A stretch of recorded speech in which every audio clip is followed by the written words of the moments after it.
Hello friend, જય Shri Krishna. Ganesh special એકદમ ઓછા સમયમાં ઝંઝટ વગર 4 પ્રકારના એકદમ અલગ જ રીતે મોદક બનાવીશું. તો પહેલાં મોદક બનાવવા માટે સિંગદાણાને શેકી ફોતરા કાઢી મિક્સર જારની અંદર લઈ ભૂકો કરી અડધો વાટકો ગોળ અડધો વાટકો ટોપરું એડ કરી ભૂકો કરી લેશું.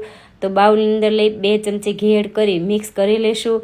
તો મોલ્ડને મેં ઘીથી ગ્રીસ કર્યું છે. હવે આ મિશ્રણને પાથરી મોલ્ડની અંદર સરસ પેક કરી અને મોદક બનાવી લેશું. તો પહેલાં મોદક બનીને તૈયાર છે.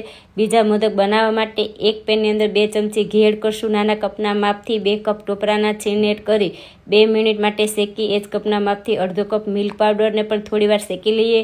અડધો કપ ગોળ અડધો કપ દૂધ એડ કરી ગોળ મેલ્ટ થાય ત્યાં સુધી આપણે થવા દેશું. તો મુઠ્ઠીવર એટલું મિશ્રણ તૈયાર થઈ ગયું છે. બાઉલની અંદર લઈ લેશું. અત્યારે મેં થોડું ગુલાબનું એસેન્સ એડ કર્યું છે. મિક્સ કરી લેશું. આને પણ આ રીતે મોલ્ડમાં પેક કરી અને મોદક બનાવી લેશું. તો બીજા મોદક પણ આપણા બનીને તૈયાર છે. તો ત્રીજા મોદક મેં કાજુના બનાવ્યા છે. તો નાના કપના માપથી 1 કપ કાજુ લઈ ઓન ઓફ કરી ભૂકો કરી લેશું. એ જ કપના માપથી અડધો વાટકો મિલ્ક પાવડર અડધો વાટકો ટોપરાનું છીણ અને થોડું દૂધ એડ કરી મિક્સ કરી લેશું. તો કેસરવાળું દૂધ એડ કર્યું છે. હાથેથી આ રીતના ડો તૈયાર કરી અને આ રીતના મેં હાથેથી જ મોદક તૈયાર કર્યા છે. ચોથા મોદક બનાવવા માટે ઓરિયો બિસ્કિટના પેકેટ લીધા છે. તો આ રીતે બિસ્કિટને બાઉલની અંદર લઈ ક્રીમ અલગ કાઢી લેશું. તો બિસ્કિટને નાના મિક્સર જારમાં લઈ ભૂકો તૈયાર કરી બાઉલમાં લઈ 2 ચમચી દૂધ એડ કરી હાથેથી આ રીતના ડો તૈયાર કરી લેશું.